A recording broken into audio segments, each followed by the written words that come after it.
ජනතා බුද්ධි මණ්ඩපයේ මෙවර පුවත්පත් සාකච්ඡාවට සහභාගී වන ඔබ සියලු මාධ්‍ය ආයතන සහ සියලු පුවත්පත් පත්‍රවල නියෝජිතයන් ඉතාම සාදරයෙන් පිළිගන්නවා.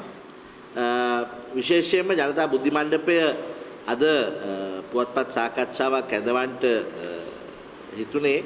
ඔබලා දන්නවා අපි සාමාන්‍ය මාසයකට වරක් පුවත්පත් සාකච්ඡාවක් කැඳෙව්වා.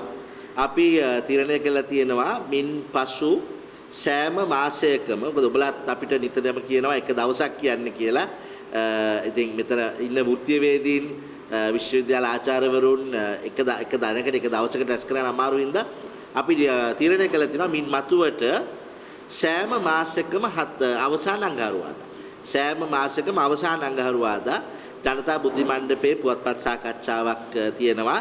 ඊට අමතරව රටේ ජාතික වැදගත්කමක් යුතු ප්‍රශ්නයකදී හදිසි අවස්ථාවක් හැරෙන්න සෑම මාසකම අවසාන අඟහරුවාදා මේ වෙලාවට දවල් 12 අතර ඔබලාට අපගේ පුවත්පත් සාකච්ඡාව බලාපොරොත්තු වෙන්න පුළුවන්.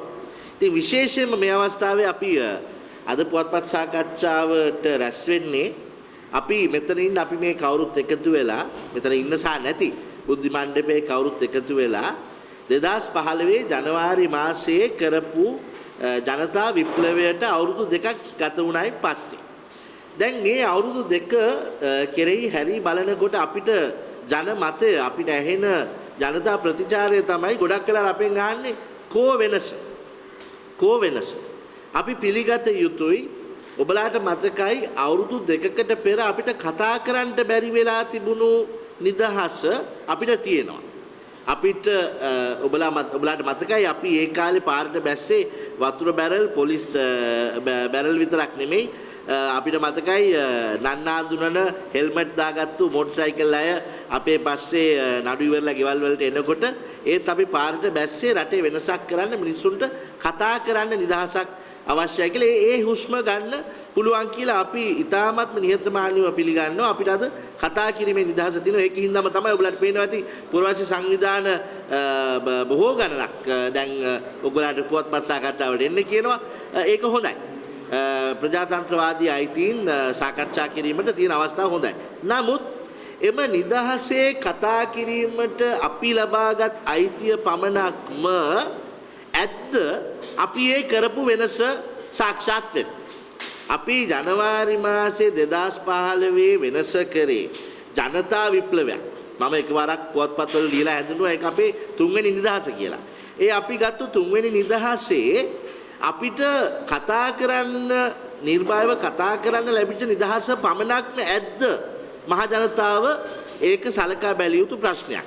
එහෙම නැතිනම් අපි කරලා තියෙන්නේ ඒ තිබුණු හොර පෞල් පාලනයක් වෙනුවට නැවතත් හොර කල්ලියක පාලනයක් ගෙනල්ලා නම් එහෙම නැත්නම් තිබුණු හොර පෞලක් වෙනුවට ගජමිතුරු පාලනයක් ගෙනල්ලා නම් රාජකීය ගජමිතුරු පාලනයක් අපි එහෙනම් අපිට අවශ්‍ය වෙනස කරගෙන තියෙනවාද කියන එක මහ ජනතාව සැලකිය යුතුයි. එහෙම නැත්නම් අපිට අර මං කිව්වා වගේ අපිට සමාජයෙන් එන ප්‍රතිචාර එක්ක අපිට පේනවා ඊ타ත්ම භයානක තත්ත්වයක් වෙන්න මෙහෙම. දැන් අපි කවුරුත් දන්නවා සෑම දේශපාලන පක්ෂයකටම ඒගොල්ලන්ගේ හඳුනාගත්තු කොට්ටාසයක් 100ට ගණනක් තියෙනවා ඕනෑම ඡන්දයකදී. ඒක වෙනස් කරන්නේ අර අපේ ලංකාවේ කැපුවත් කොළ කැපුවත් නිල් කැපුවත් රතු කියන එක වෙනස් වෙනකන් ඒක වෙනස් වෙන්නේ නැහැ. නමුත් 2015 ජනවාරි මාසයේ අපි විශ්වාස කරන විදිහට ඒ ජනතා බලවේගය ගොඩනැගුවේ දේශපාලන පක්ෂයක් නෙමෙයි. එතන තිබුණා මේ සෑම පක්ෂයේම ඉන්න නිදහස් මතධාරීන්. ඒ කියන්නේ යනාත බලලා කවුද පුද්ගලයන් කියලා බලලා මොකක්ද අවශ්‍යතාවය කියලා බලලා ඡන්දය දෙනවා වගේම ඒ අතරේ හිටියා නිදහස් ෆ්ලෝටිං වෝට් කියලා කියන මේ විශේෂයෙන්ම තරුණයන් මීට පෙර ඡන්ද නොදුන්නු අලුත් ජනතාවක් එකතු වුණා මේ 2015 විප්ලවය කරන්න. ට්විටර් මාර්ගයෙන් ඔබලාගේ යාළුවෝ Facebook මාර්ගයෙන් සමාජ මාධ්‍ය හරහා ඒ වෙනස කිරීමට බොහෝ ජනතාවක් 2015 ජනවාරි මාසයේ රැස් වුණා. දැන් ඒ මහ ජනතාව මේ ජඩ වෙච්ච තක්කඩි ජරාජීර්ණ දේශපාලනේ එපා වෙලා ඉස්සරහා දේශපාලන ක්‍රියාවලියට එකතු නොවුනොත් ඒක රටට වෙන්න පුළුවන් ලොකු විපත්තියක්.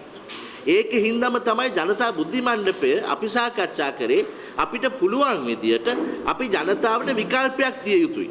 මොකද කතා කරන හැම ජනතාවම මොන පක්ෂයේ වේවා මේ ජරා ජීර්ණ දේශපාලනය පිළිබඳ පිළිකුල් විදියට කතා කරන්නේ. අයියෝ වැඩක් නැහැ. මේ කවුරු කියනවත් වැඩක් නැහැ. මේ එකෙක්වත් විශ්වාස කරන්න බෑ. ඉතින් මේ එකෙක්වත් විශ්වාස කරන්න බෑයි කියලා විශේෂයෙන්ම අලුතෙන් අපේ ජන ප්‍රවාහයට එකතු වෙච්ච ජනතාව අලුතෙන් රට වෙනස් කරන්න එකතු වෙච්ච තරුණයන් ඒ ඔවුන්ගේ හැඟීම් නැති කරගත්තොත් ඔවුන්ගේ ප්‍රජාතන්ත්‍රවාදයට එකතු වෙච්ච ඔවුන්ගේ අවස්ථාව නැති කරගත්තොත් ඒක රටට වෙන හානියක් ඉස්සරහා පරම්පරාවලට වෙන හානියක්.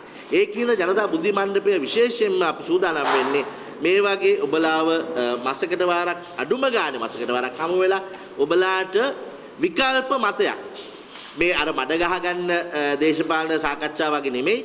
අරයා කවුද ඡන්දෙ ඉල්ලන්නේ කවුද ඡන්දෙ ඉල්ලන්නේ නැත්තේ අයා පස්සේ අපි යනවද කැඩෙනවද ඒවා රටට වැදගත් නැහැ. ඕවා වැදගත් බලයට එන්න ඕන අයට විතරයි. දැන් ඔබලාම කියන්න මට දැන් මෙතන අපි පිළිගත් සියලුම මාධ්‍ය ඉන්නවානේ. ඔබලාම දන්නවා අර ඩ්‍රෝන යන්ත්‍රය හොරකම් කරගත්තු හිරු මාධ්‍ය ජාලය මෙතන ඉන්නවා. එතකොට අපේ බෝම්බ වලට ප්‍රහාර වලට ලක් වෙච්ච සිරස මාධ්‍ය ජාලය මෙතන ඉන්නවා. එතකොට පුද්ගල නම් කියලා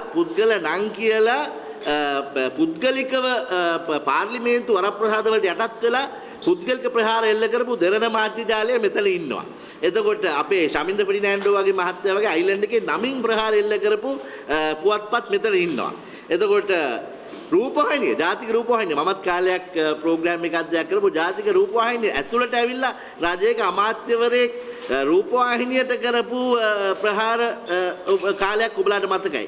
දැන් මේ සියලුම කාලයවල් වෙනස් කරලානේ අපි වෙනසක් හදන්න නව ක්‍රමයක් හෙව්වේ. දැන් මේ නව ක්‍රමය අපිට ලැබිලා නැත්නම් ඔබලාට මම කියනවා අපේ මාධ්‍ය සාගයන්ට ජනතා බුද්ධි මණ්ඩපය ආයෝජනයක් කරනවා ඔබලාට සමාජ වගකීමක් තියෙනවා. මේ ඔබලාව අද පිළිගන්නේ මාධ්‍ය පිළිගන්නේ අද ප්‍රජාතන්ත්‍රවාදයේ හතරවන ස්තම්භය හැටියට.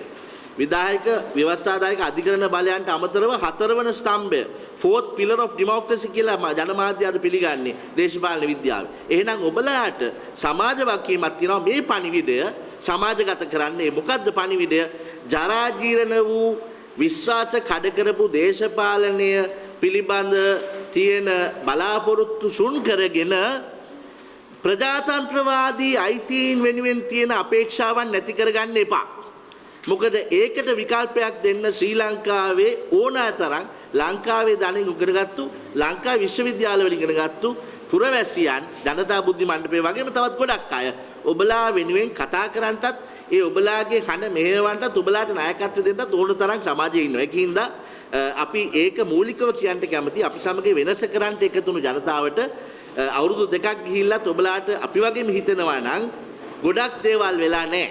එකම හොරකම් දිගින් දිගට වෙනවා කියලා එහෙමනම් ඒ බලාපොරොත්තු නැති කර ගන්න එපා. ජනතා බුද්ධි මණ්ඩපය විශාල ජනමතයක් තවත් බොහෝ කණ්ඩායමක එකතු වෙලා සැබෑ විකල්පයක් ජනතාවට ඉදිරිපත් කරනවා. ඒ පිළිබඳ සැකයක් තියාගන්න එපා. දැන් අද දිනේදී අපිත් සමග මාධ්‍ය සාකච්ඡාවට එකතු වන කීර්ති තෙන්නකෝන් මහත්මයා සහ ජනාධිපති නීතිඥ ශ්‍රීනාත් පෙරේරා මහත්මයා සහ අදාත් සාලි මහත්මයා අපි විවිධ කරුණු අනුව ඔබලාව ආමන්ත්‍රණය කරන්නට සූදානම්. මං තෝරා අපිට මම සාකච්ඡා කරන්න යන විෂයපත්‍රය තමයි විශේෂයෙන්ම අද පවතින මේ ව්‍යවස්ථා සංශෝධන සහ අද පවතින දේශපාලන තත්ත්වය පිළිබඳ. දැන් ඔබලා කවුරුත් දන්නවා can I have those constitutional amendments? ව්‍යවස්ථා සංශෝධන පිළිබඳ කාරක සභා 6කින් මේ දවස්වල ව්‍යවස්ථා සංශෝධන පිළිබඳ සාකච්ඡා වෙනවා. දැන් මේ කාරක සභා වාර්තා ජනතා පොදු මාධ්‍යයේ තියෙනවා. මෙහි සමහර අන්තර්ගතයන් පිළිබඳව කෙටි මොකද මේ සමාජගත කිරීම වැදගත්. අපිට ආරංචි වෙන හැටියට නම් දැන් ව්‍යවස්ථා කොමිටුවේ සාකච්ඡා පමණක් නෙමෙයි ව්‍යවස්ථාවකුත් දොරවල් පිටිපස්සේ හැදෙනවා කියලා අපිට ආරංචි එම්ෙන් මාධ්‍යෙන් ආරංචි වෙනවා. ඉතින් මේ ව්‍යවස්ථා හදනවා කියන්නේ හැංගිලා හැංගිමුත්තු කර කරන වැඩක් නෙමෙයි. මෙය ජනතාව සාකච්ඡා කළ යුතුයි. ජනමතයක් මේ සම්බන්ධයෙන් ගොඩනැගිය යුතුයි. මොකද මේ අවසානයේ ජනතාව තීරණය කරන්න ඕනේ ජනමත විචාරණයකින් අපේ ස්වාධිපති බලය, අපේ ස්වාධිපත්‍ය බලය අපි කොහොමද රජයක් කිරීම වෙනුවෙන් පාවිච්චි කරන්න කියලා. 78 ව්‍යවස්ථාවත් අපි හදලා තින්නේ එහෙමයි. ශ්‍රී ලංකාවේ ජනතාව වන අපි වෙනුවෙන් පනවා ගන්නා උපරිම නීතිය. ඉතින් ඒ නීතිය ගැන අපි දැනගන්න. ඒකින්ද අපි හිතුවා වැදගත් කියලා අඩු ගානේ සමහර දේවල් ඔබලා සමග සාකච්ඡා කරන්න. දැන් මෙහි මේ කාරක සභාවල මධ්‍යම සහ පර්යාන්ත සම්බන්ධතා පිළිබඳ අනුකාරක සභාවේ වාර්තාවේ මම එකක් විතරක් ගන්නම්. මධ්‍යම රජය සහ පර්යාන්තයන් පිළිබඳ සම්බන්ධතා පිළිබඳ අනුකාරක සභාවේ වාර්තාවේ කරුණාකර ඔබලගේ ජංගම දුරකථන මෙතන තියෙනවා නම් මේ වයිබ් සයිලන්ට් දාලා තියන්න. එම වාර්තාවේ එක තැනක සාකච්ඡා වෙනවා මෙන්න මෙහෙම. ඔවුන් දකිනවා දැනට පවතින පළාත් පාලන ආයතනවලට දීලා තියෙන බලය අඩු බවත් එම පළාත් පාලන ආයතන වල බලය වැඩි කළ යුතුයි. ඒ කියන්නේ නැවත බලය මිනිසුන් අතරට ප්‍රජා මූල කිරීමේ අවශ්‍යතාවය සහ දැනට පවතින පළාත් සභාවල සමහර ලයිස්තු වලින් අරගෙන තියෙන බලයන් සහ ඩිවිෂනල් සෙක්‍රටරිස් දිස්ත්‍රික් කාර්යාල හරහා බෙදා තිබෙන විශාල වූ කාර්යයන් හින්දා පළාත් පාලන ආයතන ලෝකල් ඔතොරිටිස් වල බලය හීන වෙලා තියෙනවා. ඒකින්ද මිනිස්සුන්ට Tamanගේ ගමේ ප්‍රශ්න Tamanගේ නියෝජිතයාව තෝරා ගැනීමේ සිට ඉහළට ප්‍රශ්නවලට ඒගොල්ලන් නියෝජිතයෙක් නැතිකම සහ මේ ප්‍රශ්න දැකලා කියනවා පළාත් පාලන ආයතන third tier of government. එහෙම නැත්නම් ආණ්ඩුකරණයේ තුන්වන ස්තරයේ පිහිටවන යෝජනාවක් මෙම කොමිටුවෙන් ඉදිරිපත් කළා තියෙනවා.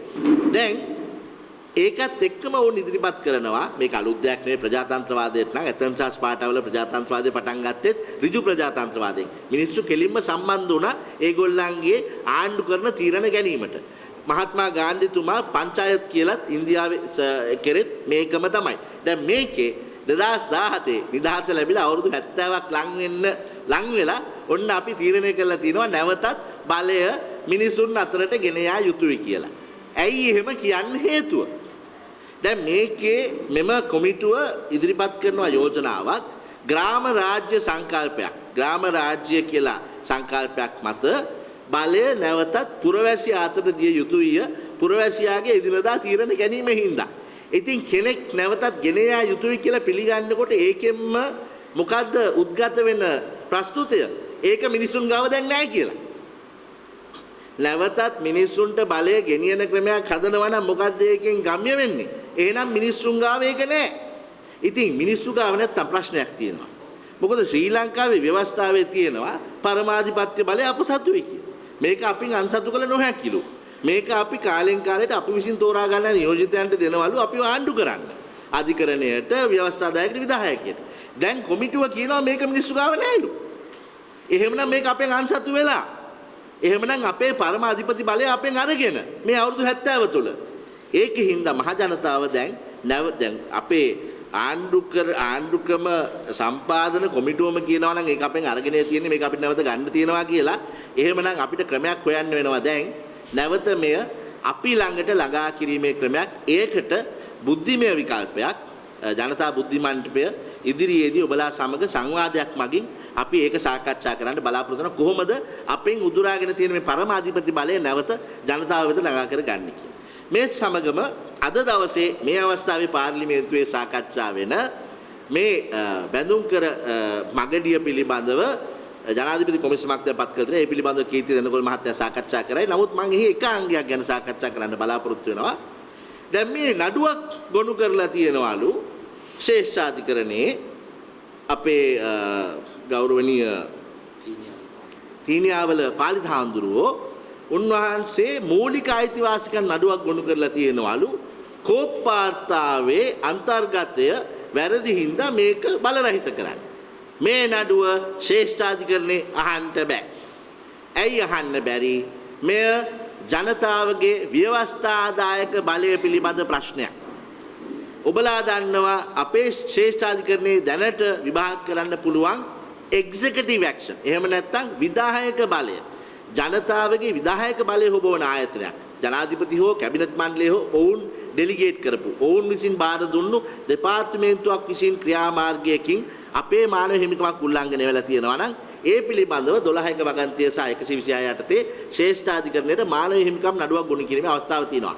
නමුත් ව්‍යවස්ථාදායක කාර්යයන් පිළිබඳව මානව හිමිකම් ගොනු කිරීමට රටේ පුරවැසියෙක්ට දැනට අයිතියක් නැහැ. මේ අපේ ව්‍යවස්ථා සංශෝධන වල නම් අපේ මේ කමිටුව විසින් යෝජනා කළ දෙනවා ඉස්සරහට ඒකත් ගේන්න කියලා. නමුත් දැනට පවතින නීතිය අනුව මේක තමයි ඔයගලන්ට මතක ඇති ශිරානි බණ්ඩාරනායක අග්‍රවිංශකාර නඩුවේ අපි පාර්ලිමේන්තු අනු කමිටුවක් විසින් ඇයගේ මූලික අයිතිවාසිකම් කඩ වෙලා තියෙනවා සහ ඇයට හරි විනිශ්චයක් ලැබෙන්නේ නැහැ කියලා අපි ශ්‍රේෂ්ඨාධිකරණයේ නඩු කතා කරන අවස්ථාවේදී ඔබලාට මතක ඇති පාර්ලිමේන්තුව විසින් නැවත ප්‍රතිචාරයක් දැක්වුවා මේ පාර්ලිමේන්තු කටයුත්තක් පිළිබඳව ශ්‍රේෂ්ඨාධිකරණයට තීරණ දීමේ අවස්ථාවක් නොමැත කියලා. ඒකම තමයි ඔබලාට මතක ඇති සරත් සිල්වා මහත්තයා අග්‍රවිංශකාරයා වෙලා ඉන්න කාලේ පාර්ලිමේන්තුවේ න්‍යාය පත්‍රයට ඇතුල් කරාම ඔහුට විරුද්ධව දෝෂාභියෝගයක් එකල කතානායක අනුර බණ්ඩාරනායක මහතාගේ තීරණයක් පදනම් කරගෙන පාර්ලිමේන්තුව කිව්වා නෑ ශ්‍රේෂ්ඨාධිකරණයේ මේ ව්‍යවස්ථාදායක කාර්ය පිළිබඳව තීරණ ගැනීමේ හැකියාවක් නෑ. එහෙමනම් කෝප් වාර්තාව කමිටි ඔෆ් පබ්ලික් එන්ටර්ප්‍රයිස් පොදු ව්‍යාපාර පිළිබඳව කාරක සභාව කියන්නේ ජනතාවගේ ව්‍යවස්ථාදායක බලය හොබවන ආයතනයක්. එහි ක්‍රියාකාරකම් මානව හිමිකම් පෙත්සමක් මගින් දැන් පවතින නීතිය යටතේ ශ්‍රේෂ්ඨාධිකරණ ඉදිරියට ගෙන යාමට බෑ. ඒකින්ද අපි කියනවා කීර්ති තෙන්නකෝන් මහත්තයා පිළිබඳව වැඩිදුර සාකච්ඡා කරයි කමිටුවක් විසින් අරගෙන ඇති තීරණ විශේෂයෙන්ම ජනතාව බලන් ඉන්න අවස්ථාවේ ඒ පිළිබඳව ශ්‍රේෂ්ඨාධිකරණයට නඩු ගොනු කරලා මේක දික් කරන්නට යන වෑයමක් නම් ඒ වෑයම ප්‍රතිඵල නිෂ්ඵල වෙනවා කියලා අපි කියන්න කැමතියි. දැන් මීළඟට මම කැමති ආරාධනා කරන්න විශේෂයෙන්ම තව එක කරුණක් ඔබලා ඉදිරියේ තබන්න කැමති හම්බන්තොට වරාය සහ ඒ ආශ්‍රිත වූ සංවර්ධන සැලසුම් පිළිබඳව ජනතා බුද්ධි මණ්ඩපයේ මතය මෙයයි මේ සම්බන්ධව රටට අවශ්‍ය විනිමය ගෙන යාමට අපේ විනිමය අනුපාත අඩු කර ගැනීමට ෆොරින් ඉන්වෙස්ට්මන්ට් එහෙම නැත්නම් පිට ආයෝජන එන්න ඕනි කියලා අපි විශ්වාස කරනවා. නිෂ්පාදන ආර්ථිකය ගොඩනැගීමේ අවශ්‍යතාවය අපි විශ්වාස කරනවා. නමුත් අපේ ප්‍රශ්නය හම්බන්තොට සැලසුම් වලට කාටවත් ආරාධනා නොකර non transparent කියලා අපි කියනවා.